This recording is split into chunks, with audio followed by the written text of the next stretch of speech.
你们可以称呼我愚者。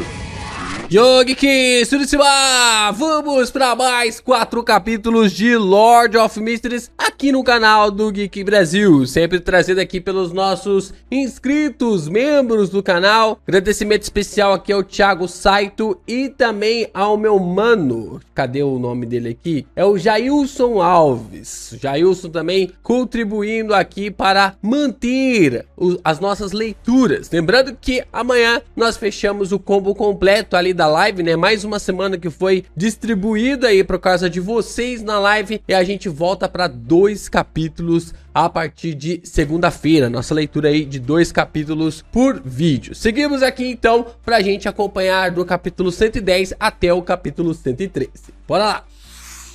Lord of Mysteries capítulo 110, confirmação. Depois de pensar um pouco, Cleon decidiu voltar para casa e confirmar algo. Ele acreditava que se o boneco de pano do infortúnio não tivesse intencionalmente mostrado a ele a foto no papel, então o capitão e o resto definitivamente encontrariam vestígios em suas investigações de acompanhamento. Não importaria muito se ele avisasse ou não. Aí tem essa questão, né? Porque estranhamente o Cleon não falou isso para o Leonard, né? A primeira coisa que você falaria era tipo, caramba, o maluco entregou um pedaço de papel para mim. Então é mais um ponto aqui do Incisão Will manipulando tudo, né? Manipulando todas as coisas e até mesmo fazendo o Cleon esquecer ali que ele deveria ter falado sobre esse aviso, né? Sobre esse papel. Se fosse o contrário, era algo digno de consideração cuidadosa. Isso também era o que o Cleon queria confirmar. Ele pegou a carruagem pública sem trilhos para a rua Daffodil.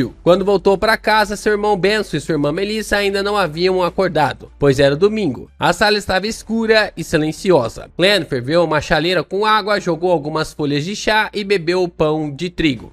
E bebeu com pão de trigo, né? Não bebeu pão de trigo. Então ele pegou o seu casaco, chapéu e bengala em direção à escada. Ele subconscientemente aliviou seus passos para evitar fazer barulhos. Pera aí, então ele pegou o seu casaco, na verdade pegou, mas ele estava chegando. Assim que chegou ao segundo andar, viu a porta do banheiro se abrir de repente. E Melissa, que usava um vestido velho, saiu com cara de sono. Você está em casa? Melissa estava esfregando os olhos sonolenta. Cleon cobriu a boca e bocejou. Sim, eu preciso dormir. Não me acorde antes do almoço. Melissa acenou laconicamente quando de repente se lembrou de algo. Benson e eu vamos à Catedral de Santa Selena rezar e assistir à missa pela manhã. O almoço pode ser um pouco mais tarde. Como crentes não tão devotos da deusa da meia-noite, ela e Benson iam à igreja quinzenalmente, enquanto Cleon, que era um falcão noturno, não entrava na igreja desde a última vez em que foi seguido pelo membro da ordem secreta. Não, estou na catedral todos os dias, só que estou no porão da catedral. Cleon justificou-se subconscientemente. Ele estava atualmente mais preocupado que a deusa o abandonasse como falso crente. Se sua magia ritualística não respondesse em momentos cruciais, ele estaria em apuro. Mas então, quando se considerara o velho Neil, a deusa é bastante indulgente com os falcões noturnos. Isso mesmo. Cleon consolou-se. Seus pensamentos dispersos passaram. Ele olhou para Melissa, ele assentiu e sorriu. Sem problemas, eu posso dormir, mas então. Passando por Melissa, ele entrou em seu quarto, trancou a porta atrás de si. Imediatamente depois disso, empolgou-se e pegou a adaga de ritual e criou uma parede espiritual selada. Ele deu 4 passos no sentido anti-horário enquanto recitava o encantamento e resistiu aos rugidos caóticos antes de aparecer acima da névoa cinza. No mundo ilimitado e ilusório, ele era o único espírito vivo sentado no assento de honra na longa mesa de bronze. Por quase 1 minuto de silêncio, Cleon conjurou um pedaço de pergaminho de pele de cabra e escreveu um encantamento de adivinhação, a imagem que o boneco de pano do infortúnio exibiu. Embora Cleon tivesse visto a imagem misteriosa no papel claramente por um momento na noite passada, ele só conseguiu se lembrar da forma grosseira da imagem devido à sua ansiedade. Mas isso não era um problema para um vidente. Ele poderia reproduzir qualquer coisa que lembrasse e tivesse visto uma vez. De acordo com a teoria do misticismo, a espiritualidade de uma pessoa pode se lembrar de tudo que ela viu, contanto que possuíssem o método apropriado. Poderiam reproduzir a cena quando quisessem. Cleon até sentiu que a teoria que a médium espiritual Dali descreveu sobre os alquimistas da psicologia fazia sentido. A memória humana era apenas ilhas expostas acima do mar. Não aguentava muito. Assim, a essência espiritual de uma pessoa se lembrava da maior parte das informações e a transformava no subconsciente, que formava todo o oceano. Enquanto a própria espiritualidade, mesmo que não fosse o oceano inteiro, incluía também toda a região marítima que cercava a ilha. Depois de recitar o encantamento de adivinhação, Clean inclinou-se para trás e adormeceu por meio da cogitação. No mundo embaçado, distorcido e separado, ele viu o portão Shan se abrir mais uma vez quando ouviu os ruídos pesados de trituração. A marionete no clássico vestido real preto se inclinou para a abertura da porta e desenrolou o papel que estava segurando.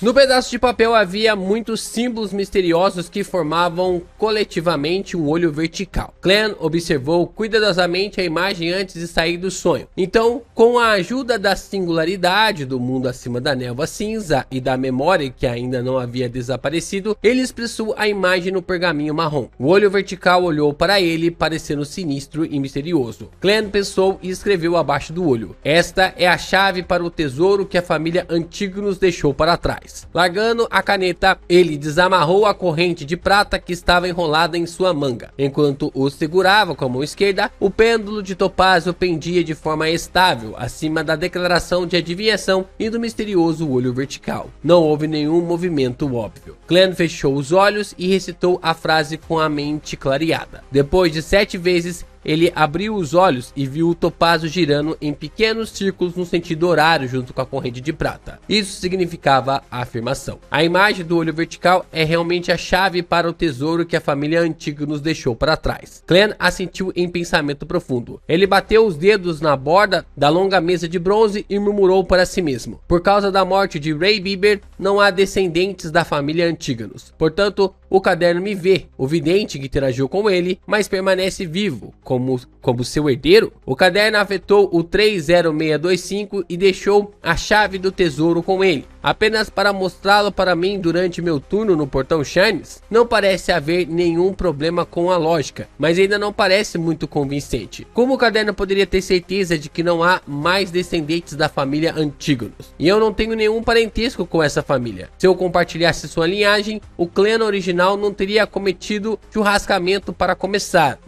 Não parece importar se eu contar isso ao capitão e à equipe. Deixe-me ver essa questão. Aqui ficou bem claro.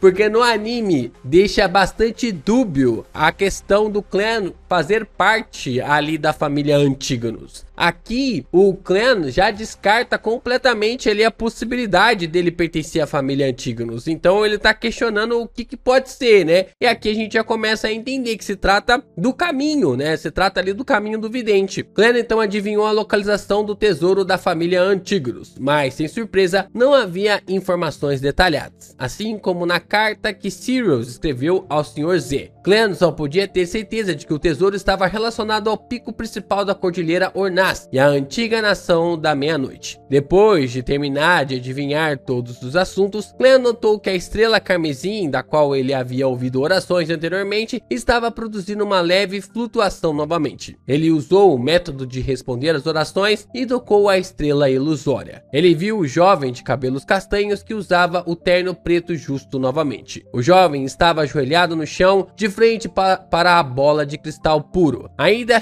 resmungando sobre algo. Clean, que havia aprendido um pouco de Jotun de propósito, finalmente entendeu uma das frases: rezo, salve, pai e mãe. Realmente é Jotun, onde no mundo Jotun ainda é usado. Isso é uma antiguidade antiga que tem milhares de anos. Que pena, o misterioso governante acima da névoa cinza é totalmente impotente. Eu não tenho a capacidade de salvá-lo, mesmo que eu queira. Clean balançou a cabeça e suspirou. Resolveu observá-lo um pouco mais. Verei o que eu posso fazer quando dominar mais o vocabulário Jotun e puder entender o que aconteceu com seu pai e sua mãe. Clean retraiu sua espiritualidade, envolvendo-se com ela e iniciou uma descida. Quando voltou para seu quarto, dissipou a parede da espiritualidade, vestiu roupas velhas, mais confortáveis e deitou na cama para dormir um pouco. É interessante isso, né? Porque no anime é muito jogado ali não vou dizer jogado, né? Mas é muito do nada a aparição do sol, né? É só um easter eggzinho que tem, né? Um easter egg,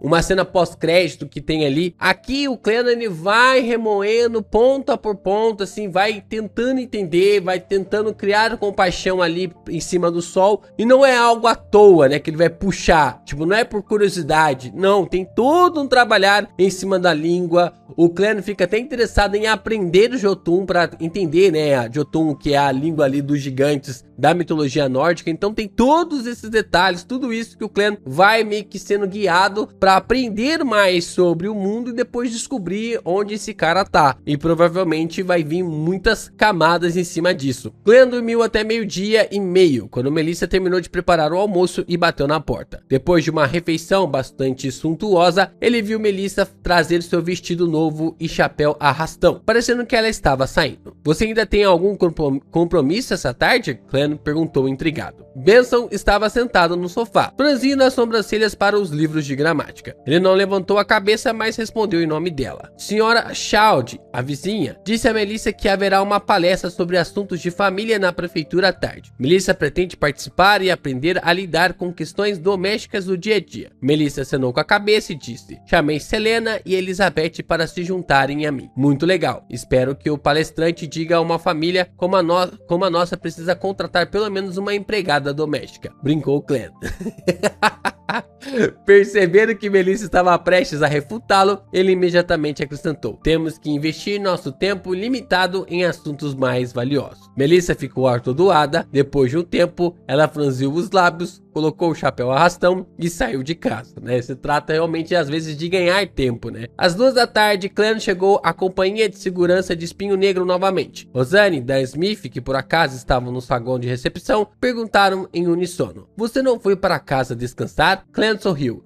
Eu estava indo para o clube de adivinhação, mas fiquei pensando no que aconteceu ontem à noite, então decidi vir aqui primeiro. Houve alguma resposta da Santa Catedral? Dan lançou uma olhada para Rosanne e se virou silenciosamente. Ele passou pela divisória e entrou em seu escritório. Rosanne puxou o rosto para as costas dele e murmurou com raiva: sério, capitão, bom trabalho. Clan elogiou silenciosamente. Ele segurou o riso e seguiu Dan até seu escritório. Clan fechou a porta e Dan cheirou seu cachimbo antes de dizer: a Santa Catedral determinou que a perturbação foi por causa do caderno da família Antígonos, que eles reclassificaram como artefato selado de grau 1. Caramba, é uma pena. Isso significa que você não tem mais autorização de segurança suficiente para lê-lo. Que filhas da mãe, cara. E aqui já dá pra saber, né? Tipo, eles já entenderam, alguém pegou o caderno, né? Porque a Santa Catedral iria pegar ali o caderno pra ler e tentar entender, decifraram algumas partes provavelmente ali do caderno e falou: opa, isso aqui não pode cair na mão de alguém, né? E o Clan sendo um vidente, aí ele nunca ia ter acesso, cara. Tendo ali,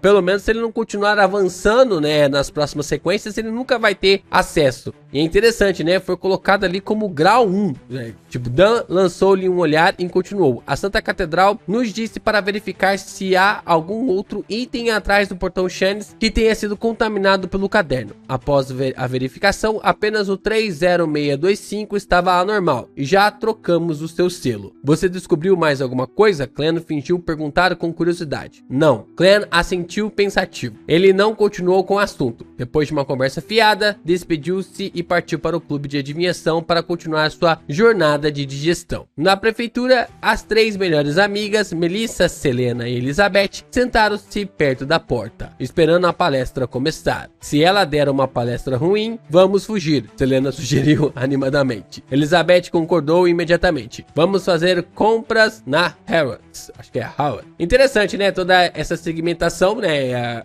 O próprio Fish já havia apresentado para nós sobre essas características e aqui foi confirmado, né? Que o caderno realmente é um artefato selado, né? Então, tipo assim, é algo que veio de um Beyonder, né? Acabou vindo ali de um Beyonder, algo precioso que veio de um Beyonder.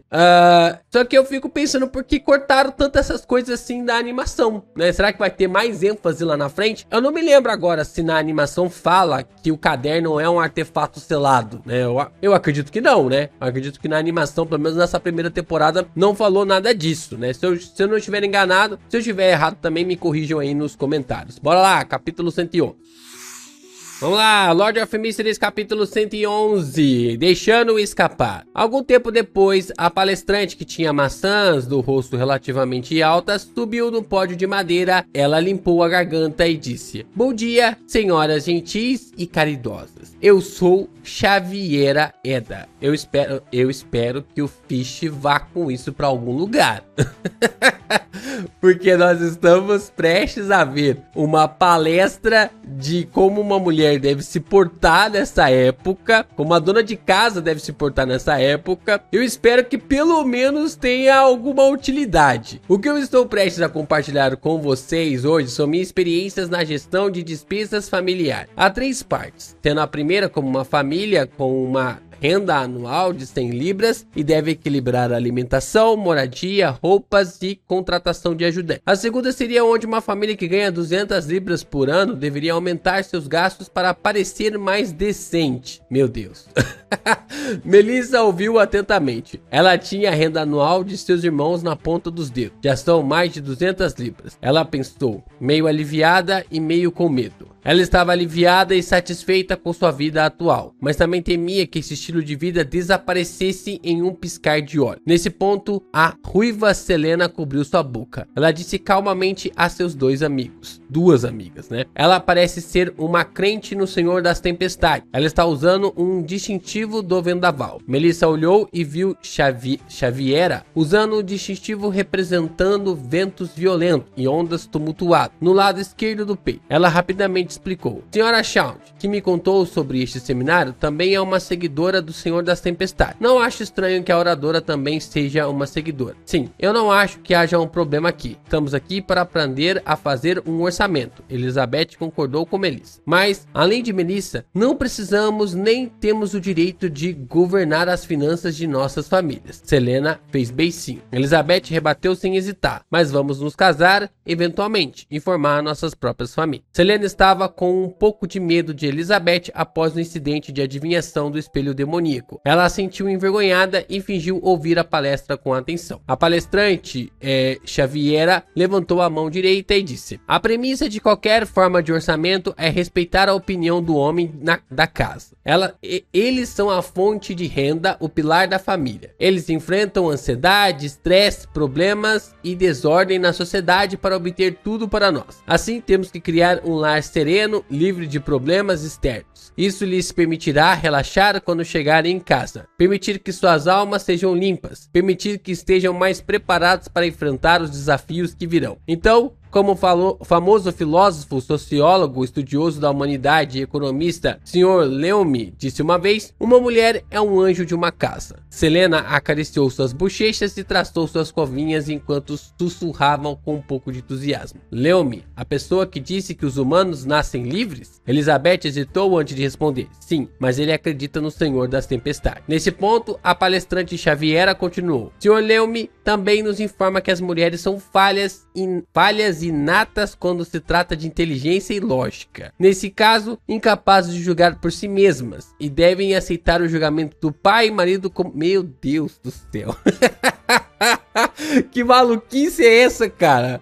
Ai, ai. E tipo, isso era muito comum numa Inglaterra vitoriana, né? As mulheres aceitarem esse tipo de pensamento, né? Mas o fato mais interessante em cima disso é que provavelmente esse capítulo aqui ele vai servir quase como um alívio cômico, né? Só que o Fish ele vai pegar isso pra jogar lá na frente depois, né? Eu já tô esperando que alguma coisa aqui venha fazer sentido. Melissa, Selena e Elizabeth se entreolharam sem palavras ao ouvirem tal descrição. Vamos? Selena finalmente sugeriu. Melissa e Elizabeth assentiram. Tudo bem. Elas pegaram seus chapéus velados e se curvaram, esgueirando-se até a porta lateral na tentativa de sair sem chamar a atenção. Quando chegaram cautelosamente do lado de fora e finalmente puderam se endireitar, de repente ouviram uma explosão de aplausos vindo do pequeno salão. Melissa instintivamente olhou de volta para o corredor. Ela viu a senhora Shawn, assim como muitas outras senhoras, batendo palma. Ufa! Louvado seja a dama! Melissa exalou. Assim, deixou o lugar desconfortável junto com Selena e Elizabeth. Vamos ao Harrods. não sei como se pronuncia. Selena sugeriu enquanto estava debaixo de uma árvore. Ela já havia se esquecido do que acabara de acontecer. Melissa ficou em silêncio por alguns segundos antes de dizer: pretendo voltar para casa para estudar. Estudar? Selena mexeu em seu cabelo ruivo, como se tivesse voltado à sua vida normal. Além disso, tenho que comprar pão, carne, batatas e frutas. Glenn precisa trabalhar hoje. Benson foi à biblioteca municipal, então sim, eu tenho que voltar. Melissa de repente percebeu o quanto ela amava seus livros, suas engrenagens e molas. Selena decidiu manter distância de invulgarmente estranha Melissa. Ela se virou para olhar para Elizabeth e sorriu obedientemente. Vamos juntas para Harrods. Embora eu tenha gasto todas as minhas economias, ainda é maravilhoso olhar as vitrines. Claro, Elizabeth aceitou a sugestão e perguntou casualmente: Melissa, seu irmão Glenn tem que trabalhar aos domingos? Sim, ele descansa às segundas-feiras, diferente dos trabalhos comuns. Melissa, sem saber, levantou um pouco a cabeça. Depois de deixar a companhia de segurança Espinho Negro, Glenn pegou uma carruagem pública para a rua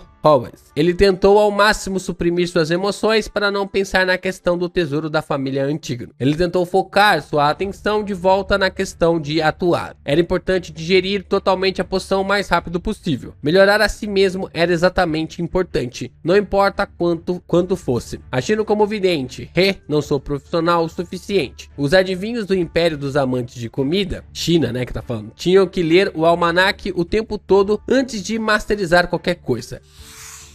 Glenn segurava sua bengala enquanto se sentava dentro de uma carruagem. Ele decidiu adivinhar se seria benéfico para ele ir para o clube de adivinhação hoje. Isso era mais condizente com o vidente. Ao descer da carruagem, Glenn tirou uma moeda de meio centavo, seu campo de visão se estreitou, suas pupilas ficaram mais escuras enquanto ele recitava silenciosamente: é adequado ir ao clube de adivinhação hoje? É adequado ir ao clube de adivinhação hoje? Bem, Glenn jogou a moeda para cima, ele não olhou para a rotação da moeda, estendendo calmamente a mão. Boa. O meio centavo pousou no meio de sua palma. Dessa vez, o número meio estava voltado para cima. Com o número virado para cima, isso significava que eu encontraria um infeliz incidente no clube de adivinhação hoje. Glenn pensou por um momento antes de virar para o lado oposto da rua. Ele esperou pelo vagão público que se dirigia para a rua Daffodil. Ele se sentia cada vez mais como um charlatão. Rua Howes, na entrada do departamento Harrods. Selena estava prestes a entrar no prédio quando de repente ela congelou e olhou para o lado. Aconteceu alguma coisa? Elizabeth perguntou confusa. Selena inflou as bochechas e disse: Elizabeth, pensei no meu professor de misticismo, Sr. Vicente. Ele faleceu assim, na manhã seguinte ao meu aniversário. Será porque eu espiei e usei seus encantamentos secretos? Sempre me senti culpada e inquieta por causa disso. Além disso, tenho tido bastante azar ultimamente. Então, Elizabeth perguntou baixinho. Selena mordeu os lábios e disse: eu gostaria de fazer uma adivinhação no clube de adivinhação ali e ver se a morte do Sr. Vicente tem algo a ver comigo. Pelo que aconteceu no meu banquete de aniversário, tenho a sensação incômoda de que Elizabeth está escondendo algo de mim. Lembro-me das costas do homem de smoking. Você não pode adivinhar você mesma? Elizabeth perguntou surpresa. Selena suspirou, imitando o pai.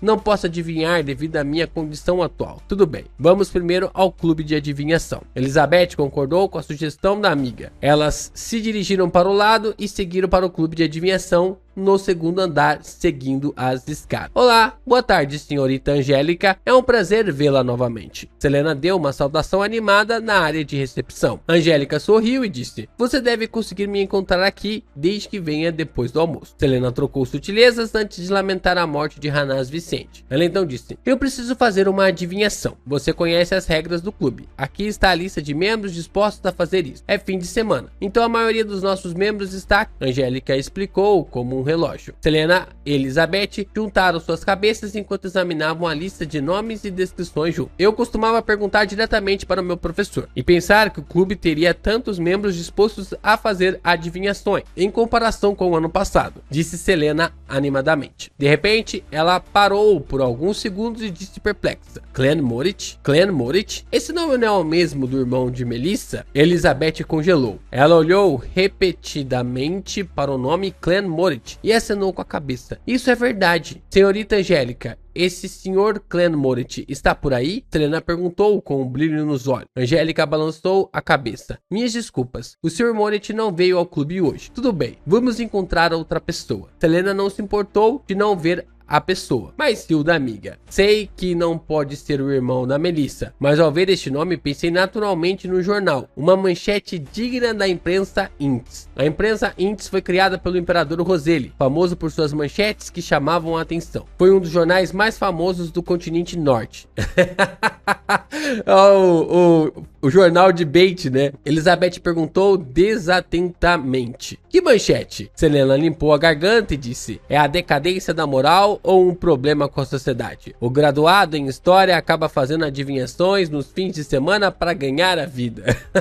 Filha da mãe. Ai, zoar o irmão dos outros é fácil, né? Quero ver depois ficar pedindo ajuda aí, né? Bora lá, capítulo 112.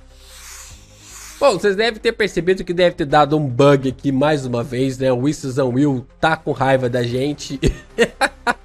Deu um bug aqui no OBS, no último vídeo também deu bug, nesse vídeo também deu bug, mas faz parte, né? A leitura continua aí, senão, como eu disse, vai ficar uma leitura artificial se eu voltar a fazer ali. Então acabou dando um bug no OBS, bom que dessa vez eu vi antes, né? Foi só o primeiro capítulo. Lord of Mysteries, capítulo 112, explicação de Azik. Becklundburgo Imperatriz. Audrey Hall sentou-se em uma cadeira suspensa em um canto ventoso e olhou para as flores que desabrochavam sobre o sol. Ela pensou no pedido de Forswall. De acordo com o Visconde Glant, realmente havia uma jovem chamada Shioderecha, ou Derecha, sendo apreendida em uma prisão temporária localizada no burgo norte de Becklund. Ela foi acusada de agressão grave contra um cavaleiro decente devido a um conflito financeiro. Ela fez com que o homem ficasse acamado e nunca mais pudesse ficar de pé. Vixe. Com relação a isso, a explicação de Force foi que o cavaleiro não era uma boa pessoa, mas o chefe de uma gangue no burgo leste de Becklund.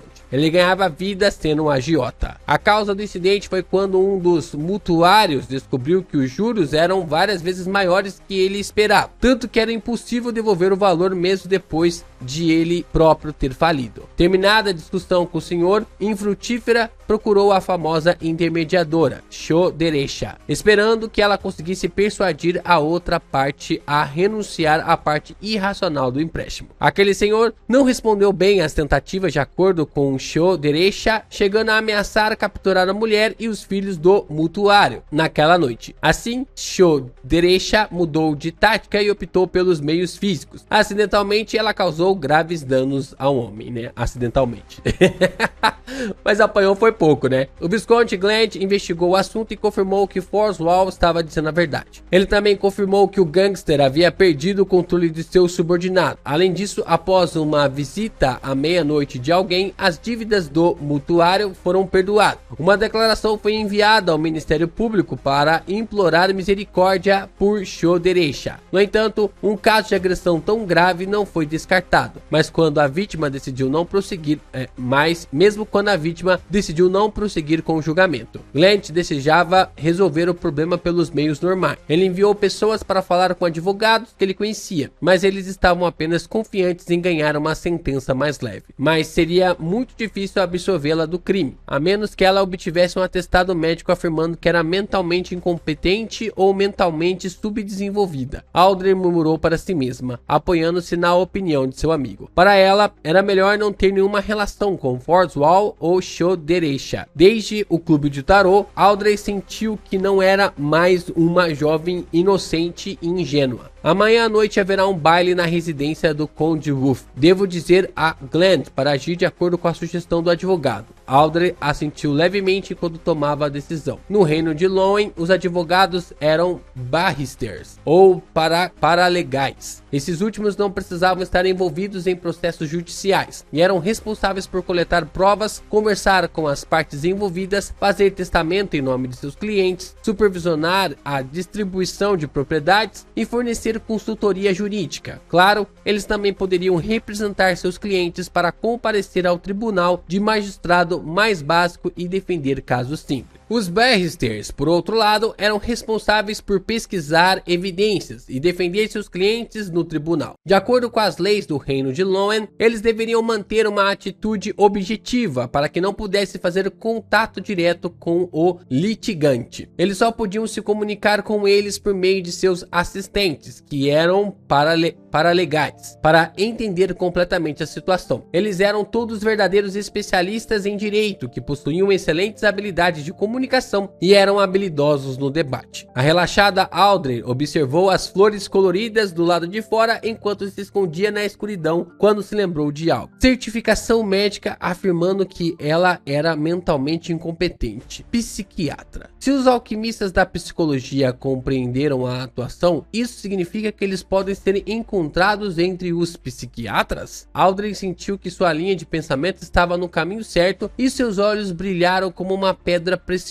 brilhante. Nesse momento, ela viu sua Golden Retriever, Suzy, esgueirar-se por trás dos arbustos de flores, para um local onde apenas o jardineiro seria capaz de alcançar. Suzy, o que ela está fazendo? Audrey se escondeu nas sombras e parecia atordoada. O olfato da Golden Retriever parecia estar confuso com as flores ao seu redor, e ela não percebeu sua dona atrás dela. Ela abriu a boca e produziu sons semelhantes ao exercício da voz de alguém. Então, fez o ar ao redor vibrar em palavras que eram espasmódicas e não suaves. Olá, como vai você? Oh, Eduardo Can. Muito bom, cara. Quem entendeu a referência aí de Fullmetal Alchemist, né? A boca de Audrey se abriu quando ela se esqueceu completamente da etiqueta que uma dama elegante deveria ter. Ela não podia acreditar na cena diante dela e na voz rígida que acabara de ouvir. De repente, ela se levantou e perguntou: Suzy, você pode falar? Quando você aprendeu a falar? A Golden Retriever pulou do susto ao se virar para olhar para sua dona. Ela balançou o rabo nervosamente e muito rapidamente. Ela abriu e fechou a boca algumas vezes, vibrando o ar ao redor. Eu não sei como explicar, afinal, sou uma cachorra. Ao ouvir isso, Audrey ficou subitamente sem palavras. Excelente, cara. Na manhã de segunda-feira, Clan seguiu seu plano de revisar e consolidar seus conhecimentos de misticismo. Então, pegou o transporte público para a Universidade Koi. Ele queria aumentar suas interações com o Sr. Azik e descobrir exatamente o que ele sabia. No prédio cinza de 3 andares do departamento de história, Clan e seu professor, Kohen Kenshin, conversaram um pouco e trocaram informações sobre as ruínas históricas do pico principal da Cordilheira Ornaces. Não tendo aprendido nada de novo, ele aproveitou a oportunidade para entrar no escritório na diagonal oposta quando seu mentor saiu para tratar de certos assuntos. Ele então caminhou até a mesa de Azik. O conferencista tinha ficado para trás para cuidar de alguns assuntos. Sr. Azik, posso conversar com você? Ele perguntou ao homem de pele bronzeada, traços faciais suaves e uma pequena verruga abaixo da orelha direita. Ele tirou o chapéu e fez uma reverência. Com os olhos que pareciam ter visto as vicissitudes da vida, Azik arrumou seus livros e respondeu: claro, vamos dar um passeio pelas margens de Koi. Tudo bem. Clan segurou sua bengala e o seguiu para fora do prédio cinza de 3 andares. Ao longo do caminho, eles mantiveram o silêncio. Nenhum dos dois falou. Quando a água corrente do rio entrou em sua visão e não havia professores ou alunos passando, Azik de repente parou de andar. Ele virou o corpo no meio do caminho, encarou o Clan e perguntou: posso ajudá-lo em algo? Clan permaneceu em silêncio por um longo tempo, pensando em várias maneiras delicadas de fazer suas perguntas, mas desistiu de todas elas. Portanto, ele falou francamente e perguntou diretamente: Sr. Azik, você é uma pessoa confiável, um cavaleiro respeitável. Eu gostaria de saber o que você pode ver em mim. Ou devo dizer, o que você sabe? Refiro-me ao incidente anterior, quando você disse que havia algo desarmônico em meu destino. Azik largou a bengala e suspirou enquanto ria. Eu nunca esperei que você fosse tão direto. Estou sem saber como te responder. Para ser franco, desarmonia em seu destino foi a única coisa que pude ver. Fora isso, não sei mais do que você. Clan hesitou e perguntou: mas como você poderia saber? Não acredito que isso tenha derivado da adivinhação. Azik olhou de soslaio para o rio Sukhoi. Sua entonação estava contaminada com alguma desolação. Não, Clan, você não entende. A adivinhação pode atingir esse tipo de nível. Depende apenas da pessoa que faz a adivinhação. Claro, minha adivinhação era apenas uma desculpa. Algumas pessoas são especiais. Eles nascem com alguma habilidade estranha. Acho que sou alguém assim. Ele é tipo igual o monstro lá do mercado clandestino, né? Só que, claro, tem a ver com as vidas passadas. Olha só, então será que o monstro não é alguém também de vidas passadas? Porque o Sr. Azik, eu sei que é isso, né? Agora, será que o monstro também não tem resquício de vidas passadas? É um ponto interessante aqui, né? Você acha? Clan captou bem a palavra que o outro homem usou. Sim, não tenho certeza se nasci com isso. Talvez o preço da minha capacidade seja esquecer de mim mesmo, esquecer meu passado, esquecer meus pais. Os olhos de Azik estavam nublados com melancolia enquanto ele olhava para o rio. Clan estava cada vez mais confuso. Esquecer o passado? Azik sorriu sem nenhum humor. Antes de entrar no departamento de história da Universidade de Backlund, perdi a maior parte da minha memória. Só me lembrava do meu nome e de alguns conhecimentos básicos. Felizmente, eu ainda tinha meus documentos de identificação. Caso contrário, eu provavelmente me tornaria um sem-teto. Todos esses anos, tentei procurar meus pais usando meus documentos de identificação, mas nunca encontrei nada, embora pudesse ver um canto do destino. Durante meus poucos anos na universidade, gradualmente percebi que possuía alguns poderes estranhos, mas únicos, poderes que vão além do bom senso. Glenn ouviu atentamente e perguntou: Sr. Azik, por que você perdeu a memória? Não, quero dizer, você descobriu por que perdeu a memória? Ele suspeitava que o Sr. Azik era um membro da escola de pensamento da vida, que havia perdido suas memórias. E que ele poderia até ser um Beyonder de sequência média que ocupava uma posição acima da média. Era uma organização secreta que tinha as poções para as sequências monstro e adivinho. Era uma organização transmitida principalmente por meio de relacionamentos mestre-discípulo. Caramba, velho!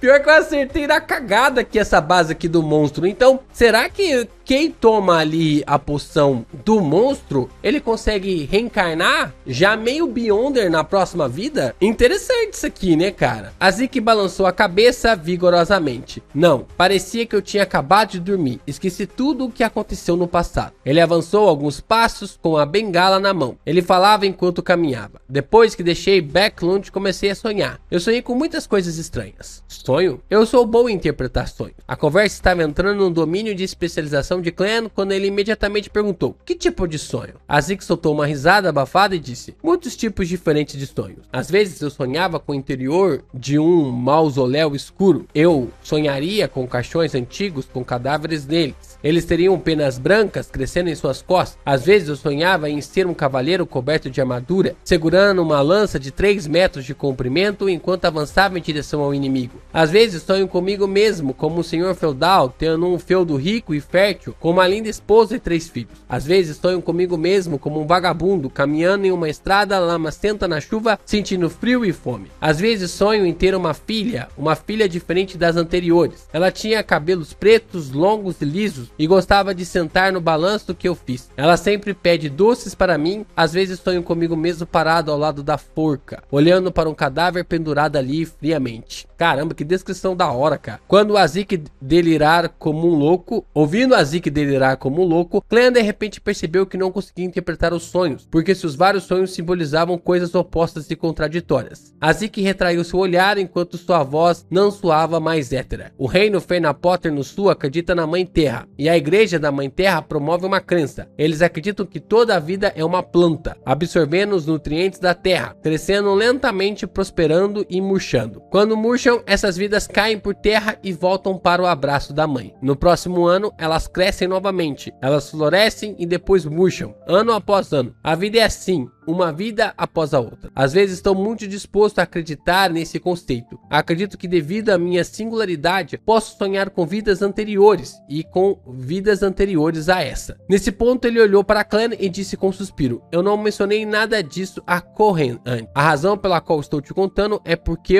Azik fez uma pausa e sorriu. Peço desculpas. Minha descrição anterior não foi precisa o suficiente. A desarmonia em seu destino não é a única coisa que pude ver. Eu também posso ver outra coisa. Clan, você não é uma pessoa comum. Você possui um poder extraordinário e estranho, muito parecido com o meu. Então, tipo assim, parece que o Azik, ele transmigra de uma vida para outra em futuros, né? Pelo que eu consegui entender. E o Clan, na verdade, transmigra de dimensão para outra, né? De uma dimensão para outra. Por isso que ele meio que dá ali a entender que ele é um poder parecido, né? Caramba, eu sinceramente gostei muito mais dessa parte na light novel do que no anime. Porque no anime é muita informação, cara. Eles vão jogando informação na sua cara. Toma informação, toma informação. E aqui ficou mais sucinto, né? Ficou melhor de compreender. Bora lá, último capítulo aqui dessa leitura. Lord of Mysteries capítulo 113 pergunta: Senhor Azik, pode dizer que sou um Beyonder? Sua habilidade é verdadeiramente poderosa? Clan congelou por um momento antes de dar uma resposta honesta. Sim, ele pensou um pouco antes de acrescentar. Por causa do que aconteceu com Welsh e Naya. É como eu pensei. Azik suspirou. Havia duas pessoas com poderes extraordinários entre o grupo de policiais que vieram questionar a mim e a Cohen. Provavelmente era o capitão e o Leonard. Eles estavam encarregados do caso de Welsh. Len assentiu levemente sem interromper Azik. Azik ergueu a bengala e disse: você deve ter entrado no círculo deles. Espero que você possa me ajudar a procurar pistas sobre minha origem. Você não precisa se esforçar para fazer isso. Apenas anote se encontrar alguma pista. É interessante isso aqui, cara, porque o Fish, ele não constrói essa relação do Clan com Azik à toa. Primeiro ele faz o Clan confiar no Azik, de uma forma como se o Azik parecesse um maluco, só que o Azik fala assim: olha, tem algo errado com você, tem muitas coincidências acontecendo nos últimos 2 meses da sua vida, você não concorda? E aí o Clan vai jogando a sorte, vai jogando a sorte, vai jogando a sorte e vai falando que o Azik é um maluco, né? É só um paranoico, um maluco. E aí ele vai pra névoa cinzenta, começa a medir a sorte e percebe que aquilo que ele tava falando batia, né? Que aquilo que o seu tutor tava falando batia. E aí o Clan ganha a confiança do Azik e o Azik começa a falar essas coisas pra ele. E ao mesmo tempo o Clan sente confiável de ter ali o Azik também como uma carta no seu baralho. Assim como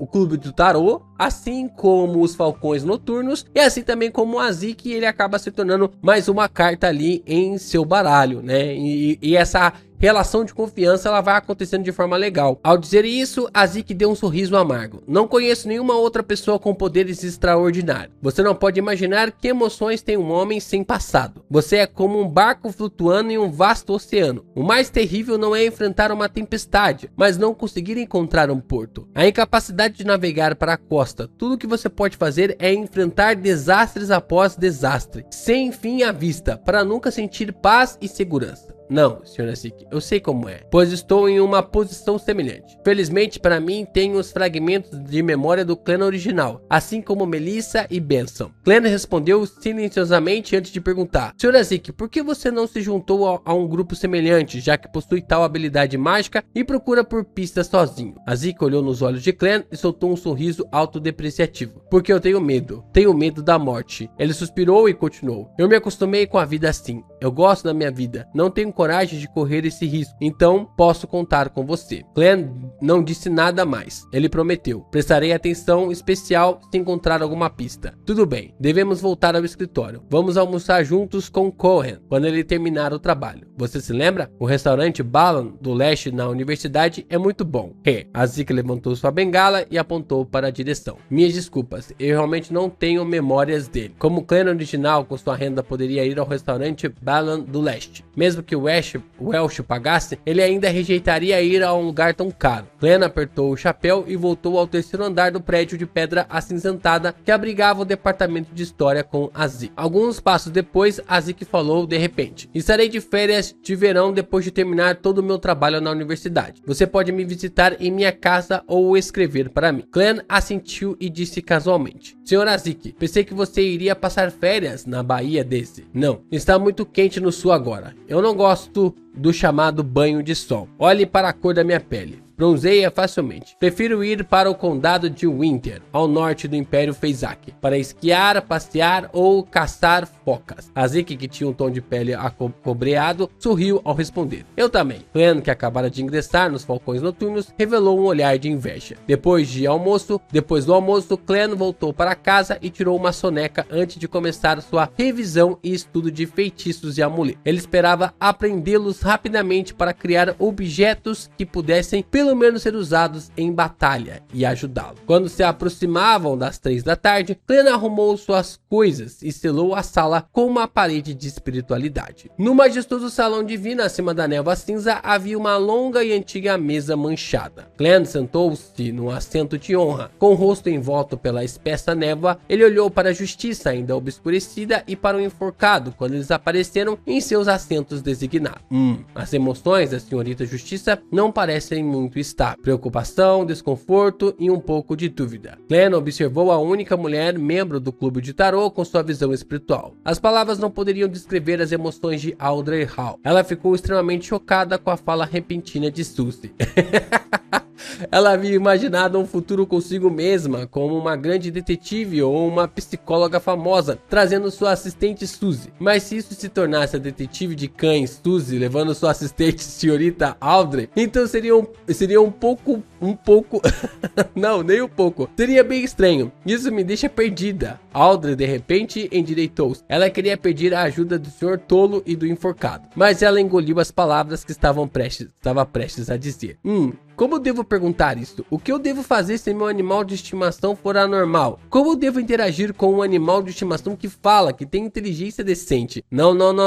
Este é o clube de tarô. Não é uma partilha de experiências sobre animais de estimação. Aposto que a boa impressão que o enforcado e o Sr. Tolo têm de mim se desfaria se eu fizesse essas perguntas. A mente de Audrey girou. Finalmente ela organizou suas palavras e disse: Honorável Sr. Tolo e Sr. Enforcado, que me ajudaram todo esse tempo, tenho uma pergunta a fazer. O que um animal de estimação com poderes de Beyonder pode fazer por seu dono? Em outras palavras, quão útil ele é? Ela tinha acabado de falar quando percebeu que o Sr. Tolo e o enforcado ficaram em silêncio. A atmosfera ficou um pouco estranha. Ei, fale alguma coisa. Não me olhe com esses olhos. Eu não fiz nada. Sério, eu estava falando de um amigo. Audrey queria se enterrar em um buraco de vergonha. Ela se arrependeu profundamente de ter feito essa pergunta. Considerando que ela havia perguntado anteriormente o que aconteceria se um animal comum consumisse uma poção de sequência, ela compartilhou a poção que preparou com seu animal de estimação. Isso parece algo que apenas a senhorita Justiça faria. Eu me sinto um pouco patético sendo o chefe de um culto herético como ela, como membro. Claire ergueu a mão direita